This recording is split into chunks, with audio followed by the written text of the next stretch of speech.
You want to get rich? I'm going to explain to you how you can get rich within 3 years and wealthy within 10 years. But before we get into that, you must be willing to work hard, be willing to execute, and be willing to show up every day. If you're not willing to do those things, just skip this ad because I don't have any magic jelly beans or anything like that. But let me explain to you how you can get rich in 3 years. Start a business. Now, I know the question is, what kind of business should you start? Everyone is looking for that easy, simple, esoteric business to start that no one knows about where you can make a lot of money. I got a question for you. You live in the town, right? How many restaurants when you're in your busy intersection do you see? You see one on this corner, one on that corner, one on that corner, and one on that corner, and they're all making money.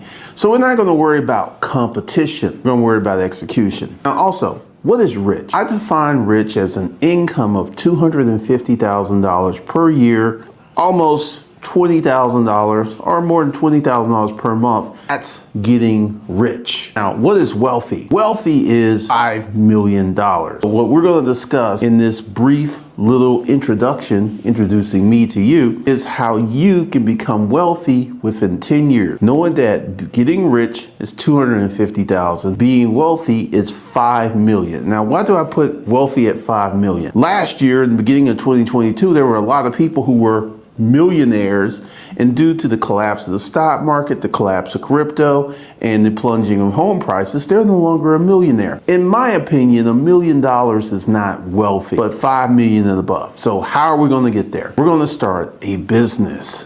A business is the fastest way for you to get wealthy. Now, I know, once again, going back to what kind of business should you start? I'm going to teach you how to start a business that vibes very well with who you are as a person. Why would you want to start a business doesn't really resonate with you as a person, doesn't make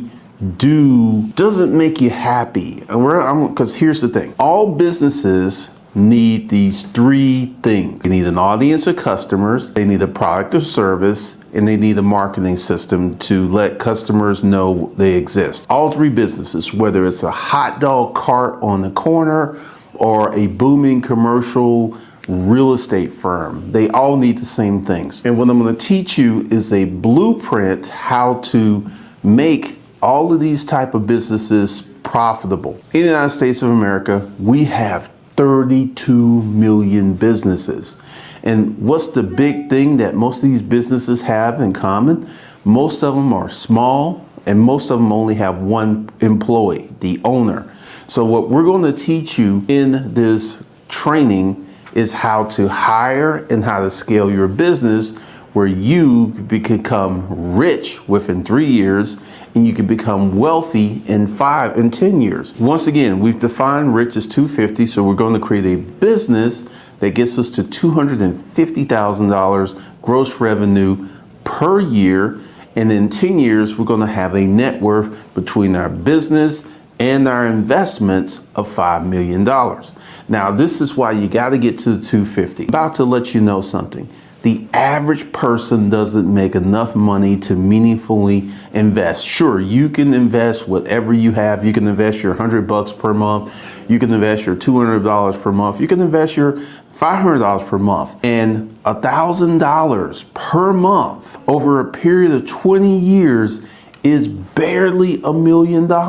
So if you want to make meaningful wealth, and what I want to talk about meaningful wealth is utility, money that you can do things with, money that you can enjoy your life with. And this is why a business is the best investment that you can start, because a business gives you utility. Because even long before you get to the $250 income goal, you will be able to expand and enjoy your life. You will be able to do many things in terms of where you live, what you drive, the vacations you take, and there's a lot of things that we're going to teach you in the training. So what I want you to do is go below, and once again, I'm not going to have you sign up for what I call a fake webinar.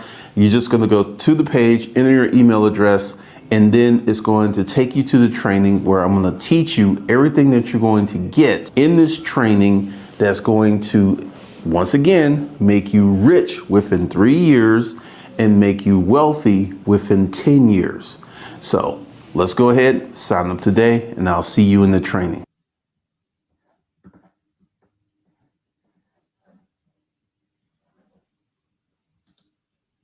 Alrighty. So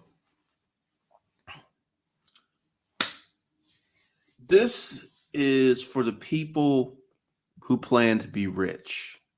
Let me share some of the stuff that's been going on. Ever since I reset the channel, and believe it or not, this is a good thing. Every time I upload a video, I have 20 to 100 people unsubscribe. This is awesome. This is great because what am I putting up? I'm putting up stuff about business, holding companies, business credit, and these people do not want that information. They don't want it. So the resetting of the channel is going better than expected. I knew that when I reset the channels initially, I was going to experience a drop in views, which is what happened. But diving into the data, diving into what I want to happen. So once again, this is what we're going to be doing from this point on. We're going to be talking about business credit, marketing, all these other stuff that you need for a business. So today, since a lot of you are going to be rich in the future, we need to talk about personal finance for rich people, which is radically different. I will share something that used to frustrate me in the beginning. Even though I would put $200,000, $300,000, $400,000 on the credit card app, in the beginning, I would get these ridiculously small credit limits. I mean, I remember 2012, I applied for a card and I got like a $5,000 credit limit. And it's like, that didn't make any sense. That didn't make any sense. But once again, I'm going to prep you guys with some of the things that you need to know as you become a rich, because this is what's typically going to happen. Your income is going to go up much quicker than all your other data points. So what you need to do, and this is something that I had to learn, because what you have to do, and we'll be talking about this, because at hold on, let me get into this. I actually talk about this on the blog. I actually talk about this.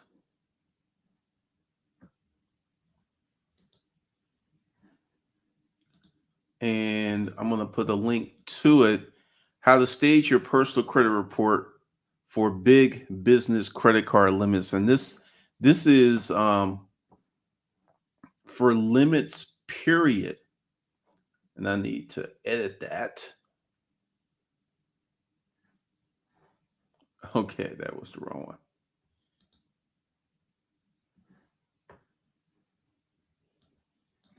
Because this is what I've learned over the years. You know, you got a great income, but you've got ridiculously small credit limits, right? What you have to do is stage your personal credit report. Now, let's see. Let me kind of get in here. Let's go into.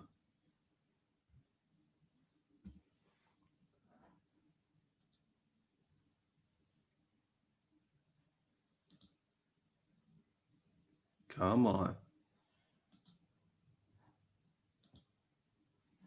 All right.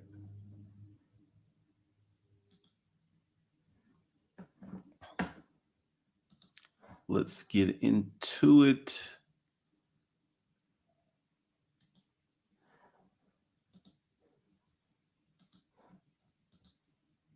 All right. So once again, if you're not aware, there's the Savage Business and Finance blog at savagebusiness.com. You want to check it out because I go deeper, deeper, deeper into a lot of the subject matter and the topics that we're talking about.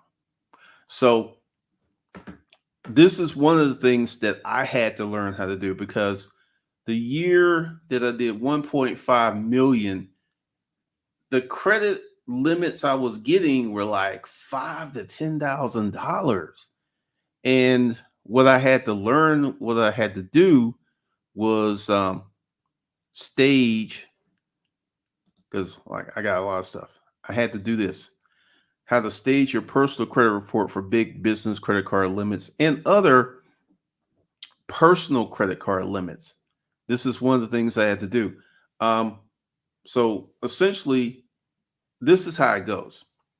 Let's say, and this kind of started when I got my first few business credit cards. I got some really low limits because my personal credit report wasn't staged. And staging your personal credit report is critical for you to get big credit limits. You might be a person who has a really high income, but you have $5,000 and $10,000 credit cards. So this is what you got to do. You have to get a 25 or $35,000 credit limit on your personal credit, credit card on your personal credit. And ideally, what you don't want to do is have a bunch of credit cards with small limits. You ideally want to be 25, 35. A lot of banks, the credit cards stop at 25,000. That's their underwriting hardcore limit. Like, regardless of what your credit score is or whatever your situation is, the most that you're going to get is 25,000. So what you want to do is ideally get 3 or 4 credit cards on your personal credit report with a 25, 30, optimally 35, because I think a lot of banks you can think are thinking up to 35. But you want to have multiple credit cards with very high limits and very low utilization. And this will influence the banks when you get your business credit. Because if you have a bunch of low limit credit cards on your personal credit report, when you start applying for business credit, you're going to get low limit business credit cards.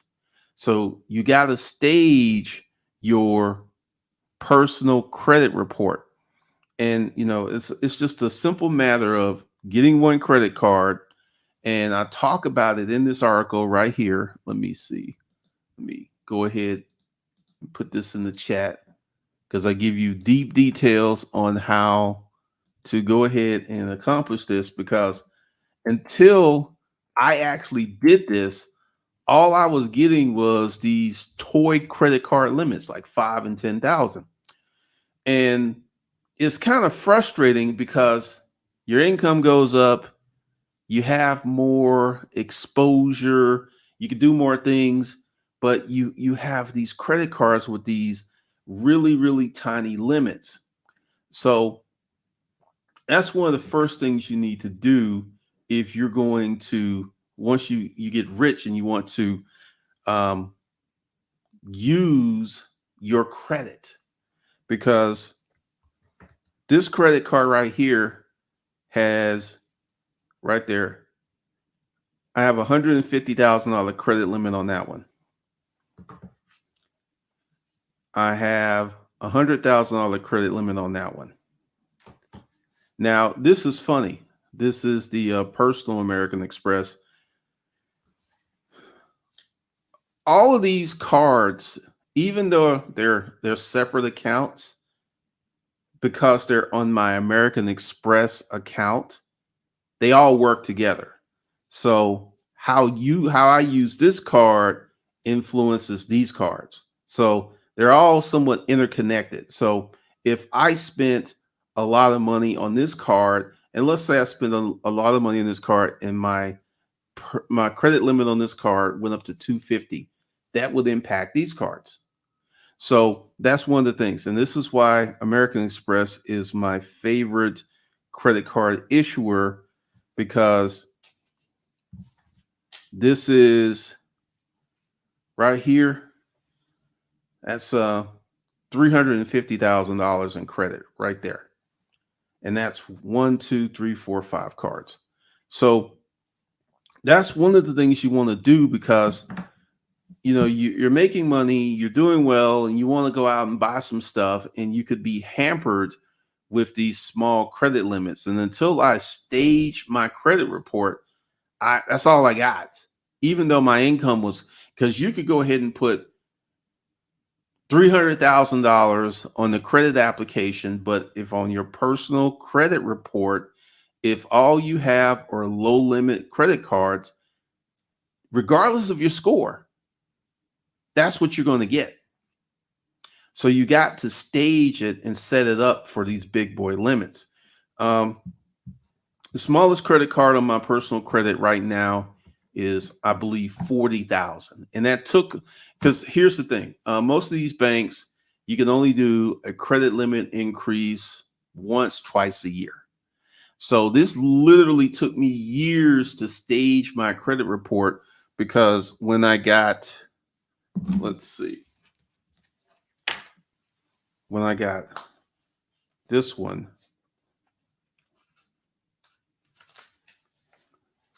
this is a personal credit card. When I got this one, they started me off at 40, right off at 40, because I staged my credit report. And once again, this applies to business credit cards as well, because if your credit report isn't staged, all you're going to get are a bunch of low limit. All right, let me see. Thank you, thank you, thank you. All right, we got the mods, we got the crew in here.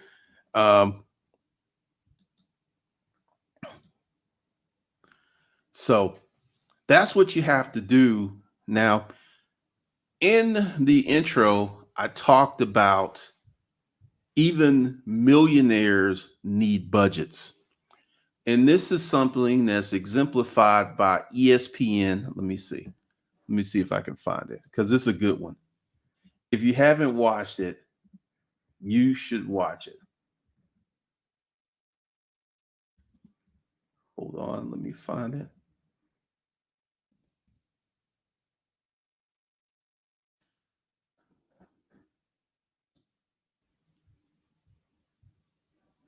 All right, I found it.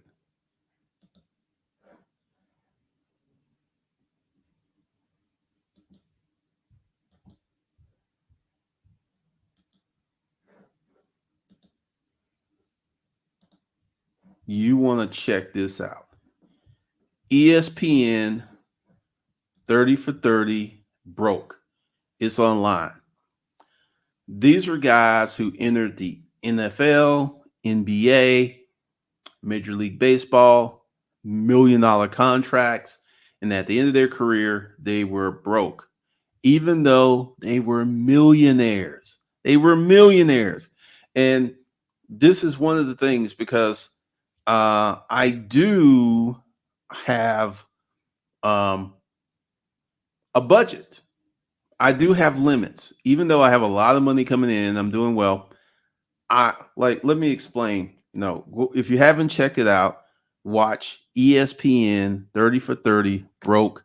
Let me go ahead and put the link in the chat,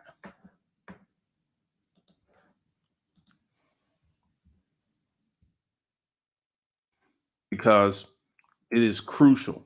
Now, let me explain the evolution of how I got to where I'm at today. Back in the storage auction days, I used to just take cash, and this is before I got really organized and straight and everything. Record keeping was really, really bad back then. It was really, really bad. And came tax season, it was a nightmare every year because they had to think, had to go through emails, had to search. And when about 2012, I put myself on payroll. Best thing I ever did. Because here's the thing. If you have a business, and this is why I think a lot of the videos that are talking about just write a check out your LLC to your person, I think that's really, really bad advice because typically you write a check for yourself into your personal checking account. The record keeping is not good, it gets sloppy. So, what you want to do is to go ahead and as soon as well, actually, let's kind of talk about the process. Let me give you the process because this is something that we're going to address in the training. Um, you start your business, right? We're going to operate on the assumption that you still have your job. You're keeping your job. So you're not going to touch any of the money in your business until it gets to a certain point. This is why you're going to keep your job. So let's go ahead and say, your name is Tim, you started business and you have your business up and running, you keep your job and your business, let's say it does $80,000. But because you haven't been nibbling and taking money out the business, you have that full $80,000. So you're easily able to pay your tax bill. And this is one of the things I would recommend. If you don't have a long-term emergency fund, that money should go into your long-term emergency fund. If you don't have a short-term emergency fund, that money should go into your short-term emergency fund. And then a family operating account. So that's what should happen with that money. And then next year, it gets very interesting because, the first year you made 80,000, you kept your job, you kept working. Then year two, your business does, let's say 120,000. All right. Now you got some options. Number one, once again, this is one of the things that I suggest that you get your long-term emergency fund, your short-term emergency fund, and your family operating account before you start addressing debt. When you start addressing debt, because like if you just go ahead and start paying off debt, then something happens, you're screwed. Whereas if you go ahead and establish your long-term emergency fund, your short-term emergency fund, and your family operating account, if something happens, you're good to go. Then year two, your business does 120. Once again, you're keeping your job. And then you could go ahead and all right, what kind of bills I have? Let's say you're an average person, you have a car payment and you have some other stuff. Go ahead and pay that car off. Get the title. Because see, this is why I say that this whole process takes 3 years because the first 2 years are cleaning up bad money management habits, bad decisions. That's one of the things that's why it takes so long, because when you start on this journey of becoming a business owner, you separate yourself from the masses. You separate yourself from your friends, your family. You actually separate yourself dramatically because how many of you, and please put this in the comments, how many of you have $50,000 cash in a bank account that's not your retirement account, but $50,000 cash in the bank? Because, I'm going to do a whole video talking about how much cash you should have, and I'm going to break down those numbers. But how many people here have $50,000 cash? Now, I'm going to say something that's going to sound extremely dismissive. $50,000 cash is not a lot of money. It's not. And I'm not saying that because of me. I'm saying that because of the facts. Because if you have $50,000 to invest, you would find out that $50,000 doesn't go very far in terms of buying stock or investing in real estate. So $50,000 is not a lot of money. But I say this to illustrate that a lot of people don't have 10,000 in the bank. And one of the things that I want to do is to go ahead and change the narrative, change the situation, change everything where this becomes commonplace. This becomes normal for people to actually have cash money in the bank, to actually have it. Because one of the things that I discovered on my journey, and this is why, it's very interesting. Richard Fain, he is a prime example of what happens to a person when they get money. If you watch Richard, in the beginning, he was financing cars, and his rationale for financing cars was, I have my money over here in investments, and for me to go out and buy this depreciating asset, I would have to take my money out of investments, right? And my thought, once again, in the beginning was, you're not making enough money. That was my thought from the. Now, once Richard started making money, Richard Fain has a video on his channel. He's 100% debt free. And I'm just sitting there like, this is crazy, because he paid off his house. He paid off both his cars. Now, what changed from when Richard started the YouTube channel and what changed? Richard's making more money. Richard's making more money. That's what changed. Richard is making more money. And this is proof positive of the things I've been talking about for years. I've been talking about for years because, when I got my Porsche, I'm going to do a review of that.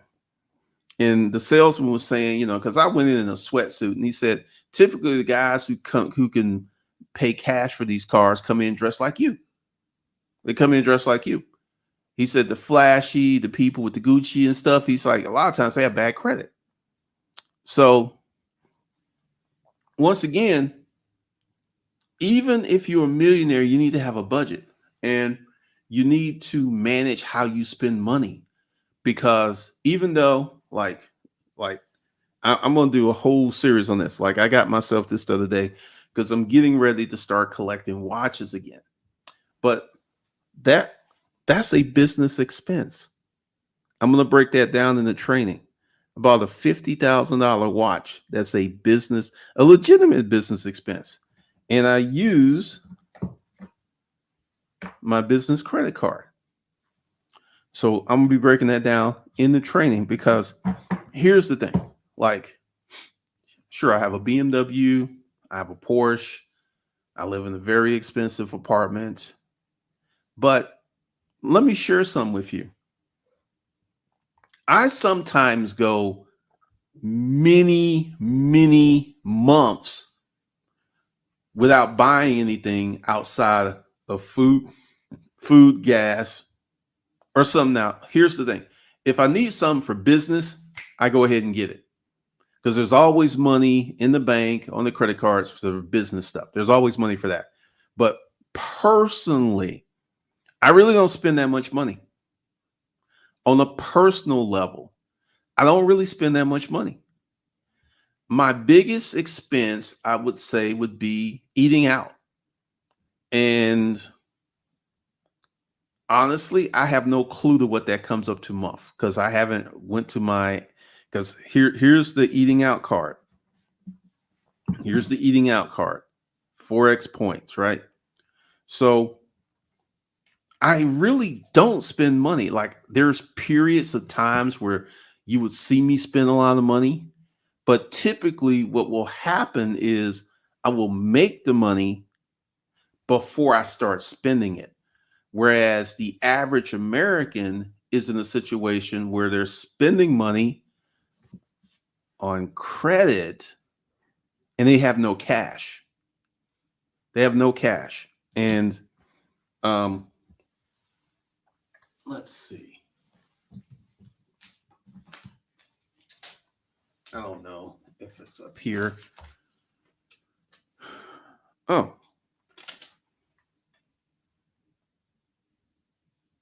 so I got cash, right? So the best of worlds to be is to have cash and to have credit. And what I'm in the process of developing, because for the most part, I've been a cash and carry type of person. I've been paying cash for cars. And, like the Porsche, I financed the Porsche for a very specific reason. Um, Going maybe in 2025, I may open up a moving company. I haven't made my decision, but I've given myself the option because now I have a $145,000 loan on my credit report. I have it on my credit report. Let's see.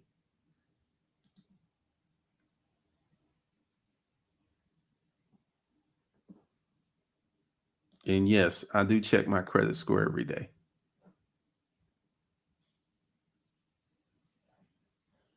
So let's see.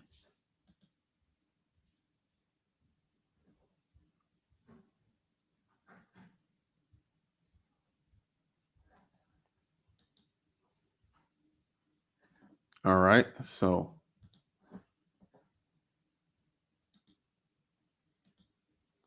let me show you. All right. So this loan started off at 145,000, and now the balance is 39,000. And I've only had this loan since October. So what I'm going to do is I'm going to pay this off. I'm going to take 12 months to pay it off to get that data point on my credit report for the future. For the future. So, we've got a lot of stuff that's going on, but everything I do is strategic. I have not paid credit card interest in maybe 16, 17 years. Now, this year, I will pay a little interest on that automobile loan. But on my credit cards, typically I use my credit cards like debit cards. But the foundational thing here is I can literally go months without spending outside of business or food or gas. And that's the key. That's the key. Because even when you get rich, you have a finite sum of money. You do not have an infinite amount of money. You have a finite sum of money, and this money must be managed as evidenced by 30 for 30, ESPN broke, and the average lottery winner goes bankrupt in 5 years. And these are some people who have gotten millions and millions of dollars. So this is one of the reasons that I have the money management course, because for me and what I know and what I've experienced, the money management component is the cornerstone of wealth, because there's a lot of people out there. There are people out there who make more money than I do, but they don't have as much cash in the bank as I do, because they be spending, spending, spending, spending, spending. So, what we're getting ready to do, and let me jump into that.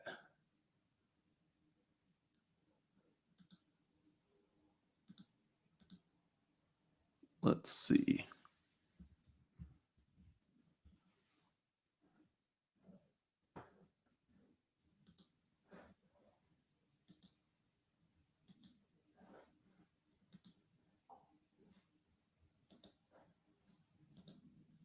All right. So this is where it all starts. Money management is the foundation to wealth. Um, I'm going to start talking about this. This is going to be radically different than the first money management course, which, if you go ahead and buy the training, you will have access to it.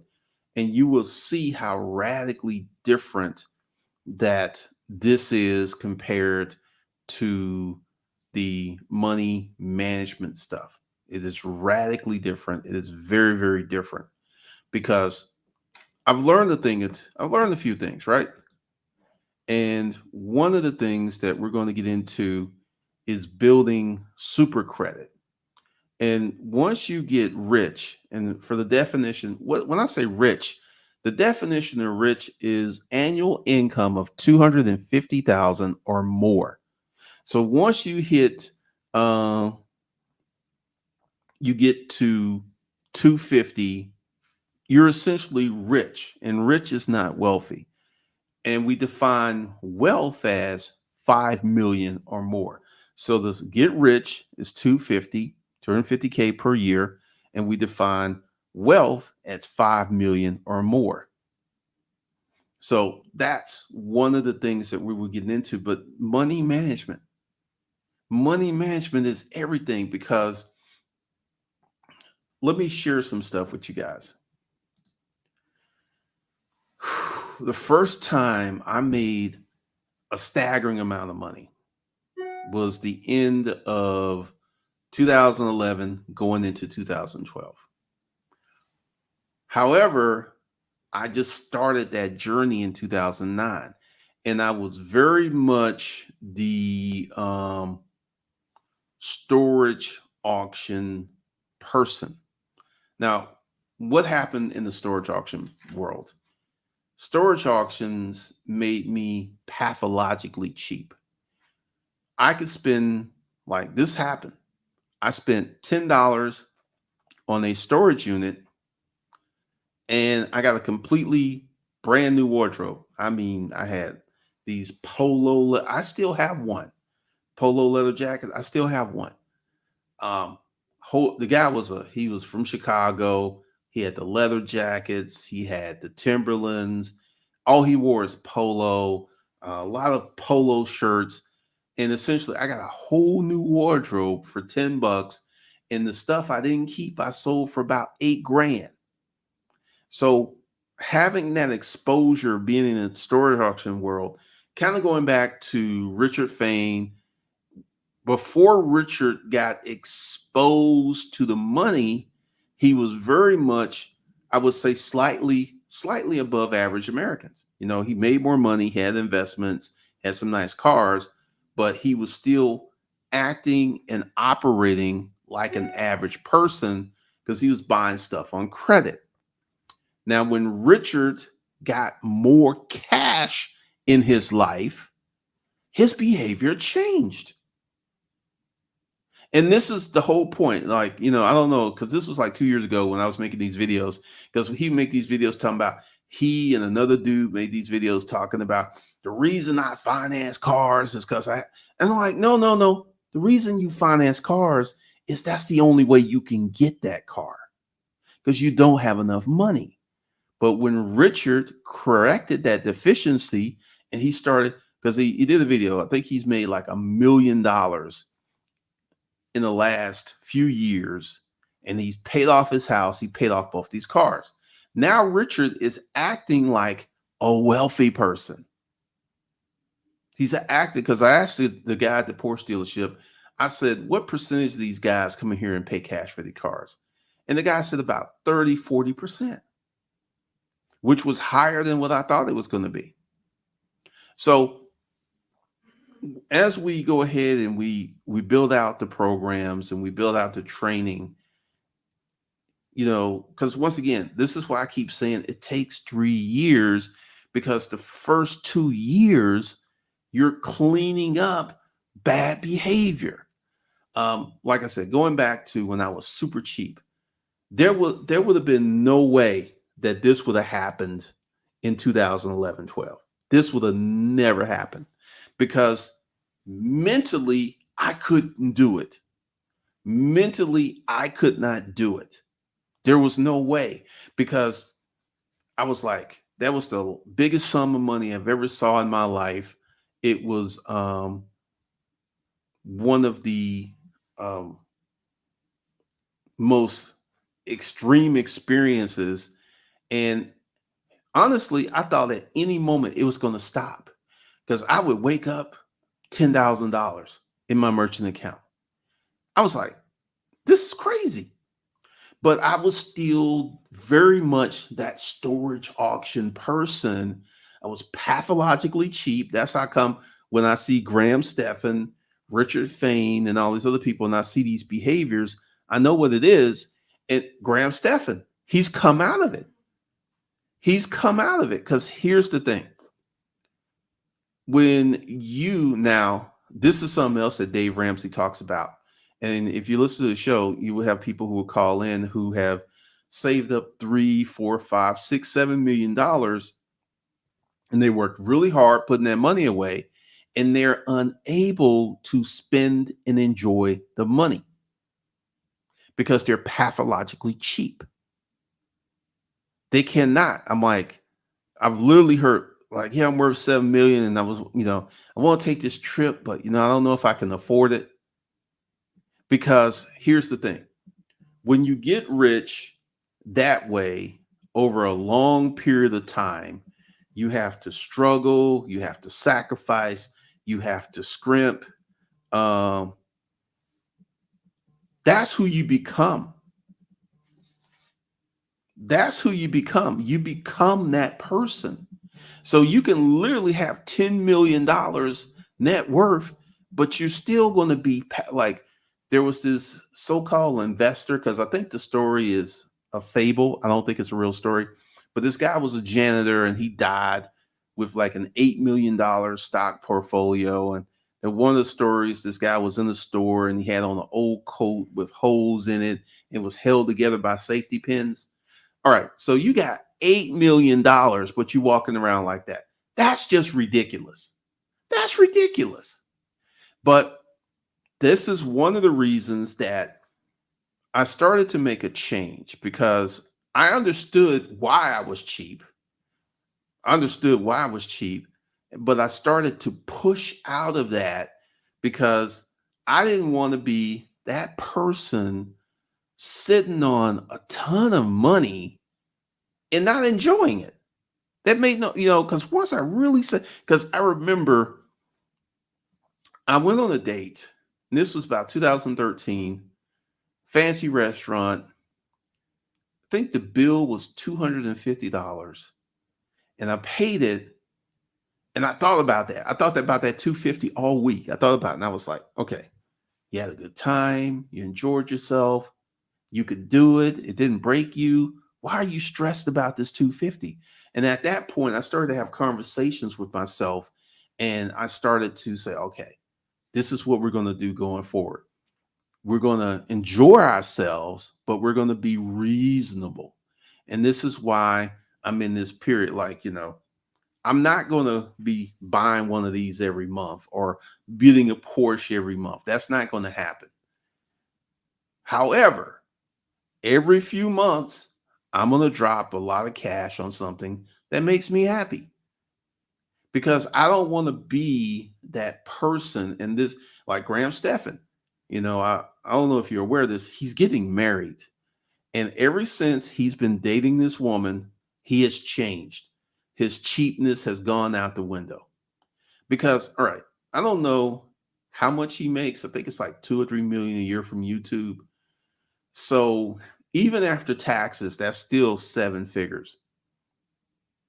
Why would you be walking around with a cheap shirt on when after taxes you got 7 figures?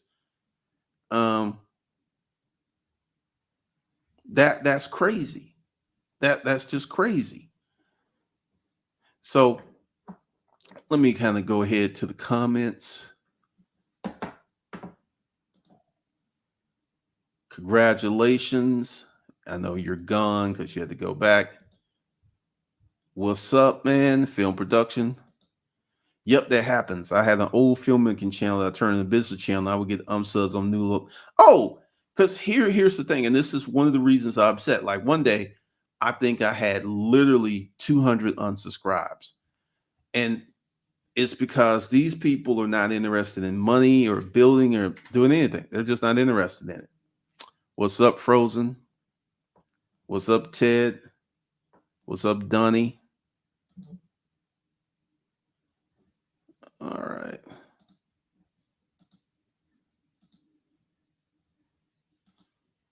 What's up, Be Real? What's up, BK from the Rockies? Credit Strong? Don't know about that.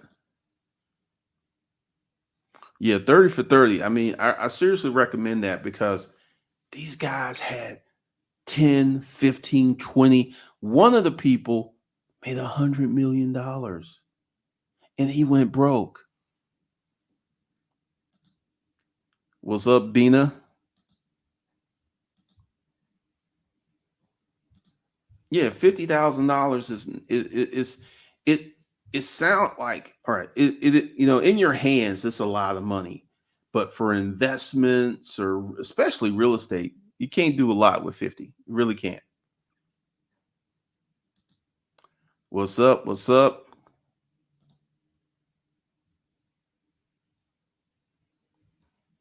We eat out together.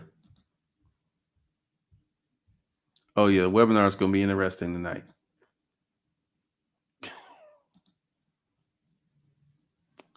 The topic is money management for rich people. Millionaires need budgets. What's up, Quasar? I know, be real.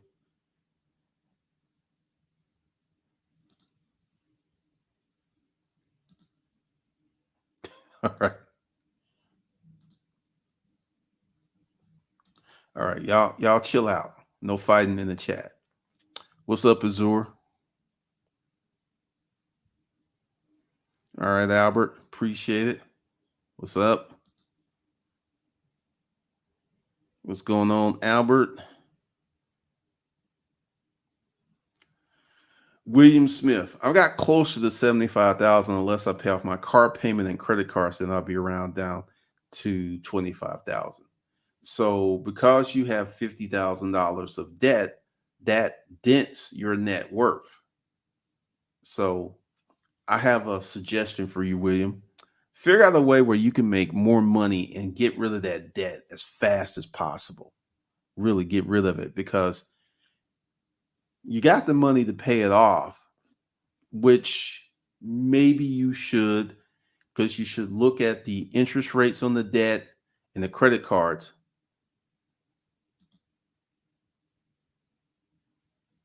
Good Lord, William. Good Lord. Uh, I still can't wrap my head around those athletes who's on. I can. I can. Number one. All right. Here's the thing. The NFL draft is coming up very soon. Now, with the NIL in college sports, where these kids can make some money, like Bryce Young is already a millionaire, so he's had maybe a little time to adjust to it. But and Bryce Young has a mother and father, so I feel he's going to have good counsel. But let's say your name is Pookie Nim and you're just outstandingly athletic. You go to college, you don't even go to class, you're just in college on that scholarship. You make it into the NFL, you have no financial management skills. And more importantly, you have no one in your peer group that can advise you that you respect. You do not have a rich uncle that you grew up with. You have nobody. At that moment, you sign that contract. You are the richest person in your family. And it's like when you really look at the backgrounds of a lot of these guys, grew up in a single parent home, no father. Yeah, because once again, this is like go back to what I said. It's a finite sum of money. It's not an infinite sum of money. And they spend it like it's infinite. So I can see it. I can see it all day long how they get there.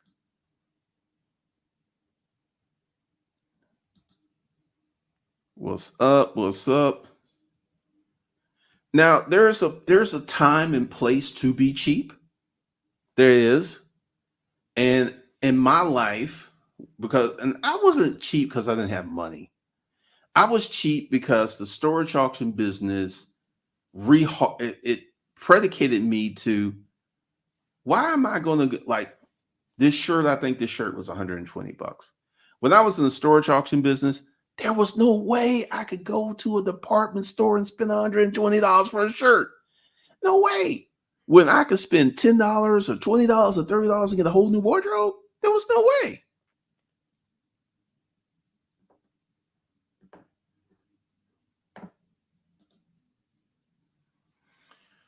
Spending, man, spending, strippers.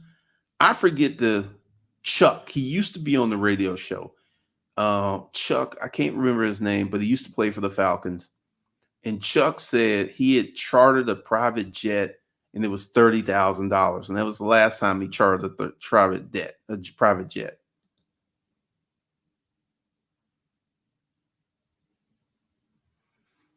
Most people develop their spending habits before age 10. It's very important to get out the youth to develop good money management at a young age. Give allowances, teach the young. Yeah, because see, I feel fortunate that I was able to do this on my own because no one really taught me.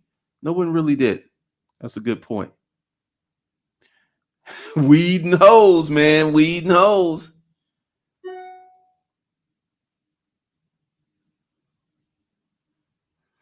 Well, film production secrets. Um, a lot of athletes like Charles Barkley will never ever be broke. Charles probably is making more money in broadcast than he did when he was playing. You know, that's funny. Thank you, Albert. Yep, I got it. Chuck Smith, V103. Yep. I remember one morning he was talking about he had spent money on a private jet and he said he would never do that again. Never do that again. Thank you, Rasper, for the $10 super chat. Thank you, Cash Flow Conquest. And I want to tell you that I am so glad that I reset the channel because I'm not seeing like literally it used to be when I would do a live stream and I also had a bunch of mods, I would literally get 10, 15 jokers in here clowning. We had one or two and they shut him down. So I'm really enjoying the comments. I'm really enjoying the environment because here's the thing. In the future, my goal is to make as many millionaires as possible in 10 years because it's a process. Because here's the thing. Now, I went through an extremely harsh situation. I was homeless. I was living in the boarding house. And I went through that situation and it taught me because when I came out of that, I had the habit of saving money. That's where because before I moved in the boarding house, I couldn't save worth nothing. I did not have any. I wasn't, I didn't drink, I didn't smoke weed, but I didn't have the best money management habits. I just didn't. And when I left that boarding house, I had learned the habit of saving. So even if you're making millions of dollars, you still need to save. You still need to save. You still need to budget. You still need to have allocation because, like I said, once again, this right here is a business expense, and I will go into that in the training because um, everything I do is strategic and calculated. I just don't do stuff. Thank you, Albert. What's up? Let's see. All right.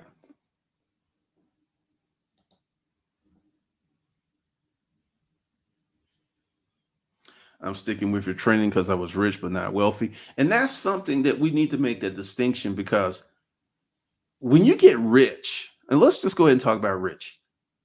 You get to 250,000, you can buy $1 million house. You could buy a Porsche. You could do these things, but you cannot. You can finance them, but more importantly, instead of financing certain things, this is going to be the blueprint. You make that 250 and you pay your taxes, and either you're going to invest 100 or you're going to invest 90, and you're going to live on 90 or you're going to live on 100. And you're going to keep building your business. And the goal is to get you to a $5 million net worth in 10 years. That's the blueprint. Graduation, Lucifer. Thank you for the $20 super chat. RV parks are very hot right now. It's extremely hot right now. It's kind of crazy what's going on with RV parks, what's going on with mobile homes. That's a growth sector right now. But we're going to be having more conversations about what's rich, developing wealth, building credit, because I'm gonna say something. I was a little salty. I was like, wait a minute. I made $1.5 million, and y'all gonna give me a $5,000 funky credit limit? Because see, when my credit was bad and I had to fix my credit, I fixed it, but I didn't really learn credit. I want to say honestly, I didn't start learning credit until about 2012. I knew how to fix my credit and get a credit card, but not get the credit cards I wanted, because I was very, very irritated. And then I started doing some research. And then that's when I learned about I had to stage my personal credit report. I had to stage it. And once I staged it, then I started getting the credit limits that I wanted and learning some other things, because I got a whole video that's going to be coming up about American Express, which is my favorite credit card issuer.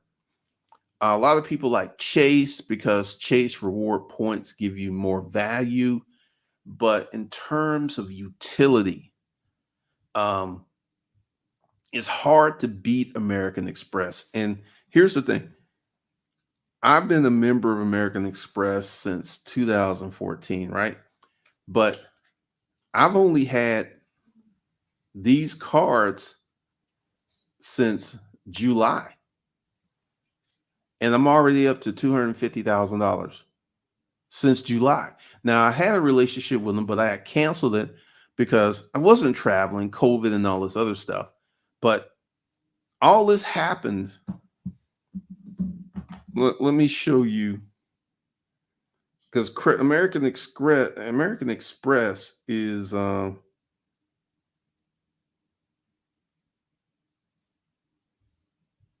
quite interesting.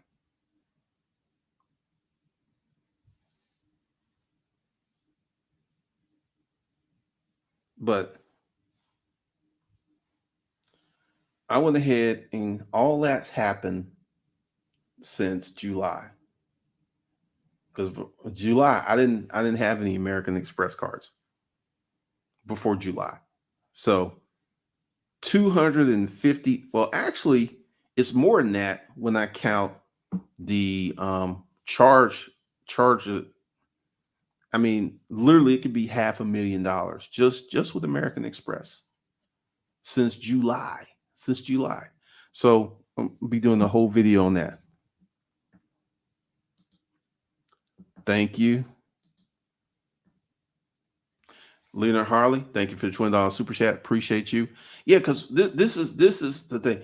Because I gotta say that I'm enjoying creating content for the channel. Because here's the thing: YouTube is a trend-based situation. Um, if it's hot and you talk about it, you can get views, right? But a lot of the stuff that gets views, I am just simply not interested in. I don't want to talk about it. So after just sitting down, I was like, I'm gonna reset the channel, and I know that I have a good 25 to 30%, and that's going to be about 40, almost 50,000 people who are interested in starting businesses, finance, credit. And I'm going to leave the foolishness alone, and I'm just going to double down and work on this. And I've only been doing this, what? 2 weeks, and I'm already seeing results. Already seeing results. So this is definitely a good decision. Have an edge. Welcome back, Isaiah. You want to get into the new stuff. Now, this is what I'm doing. Like everyone that signs up for the new stuff, they're going to get all of the old stuff because the new stuff is going to be completely different new training. So you want to start up, like if you want to start a business, I would suggest the business course. If you want to do YouTube, I would suggest the digital nomad course. It just depends on what you want to do and where you are. All right, William.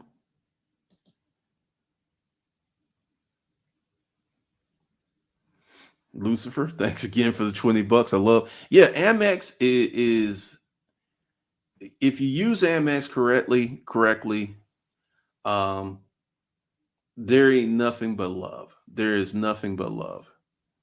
I mean, I just love it because if I had started up, well, actually, when I was 2014 is when I got my first Amex card. Um, 2012 was when, like I said, going back to 2012 was when I really began to learn credit and how to get the big boy credit limits. Now I know how to do it. It's easy, but man, it was very, very frustrating. It was really, really frustrating. So we're going to be having more conversations like this. We're going to be doing these deep dives because I feel that a lot of people in the next 10 years, well, the next 3 years are going to be rich. They're going to start businesses, they're going to become successful, and they're going to hit that $250,000 limit, right? They're going to hit that threshold. And then at this point, there are so many things that open up for you. There's so many things.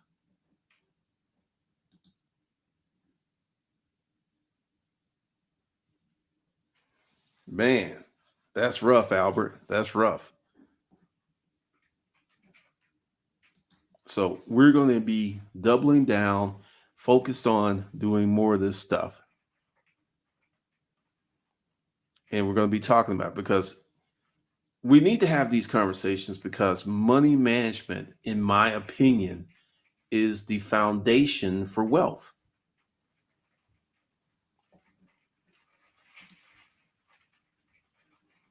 Thank you, GT Playboy. Appreciate it.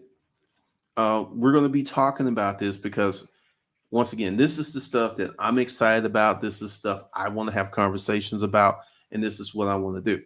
So that's all I got for you guys today. I want to thank you very much for joining me today. And we will be doing a webinar tonight at 7 p.m. And if you're there, you're there. If not, I wish you a good day. And thanks for joining me. And I'll talk to you guys later.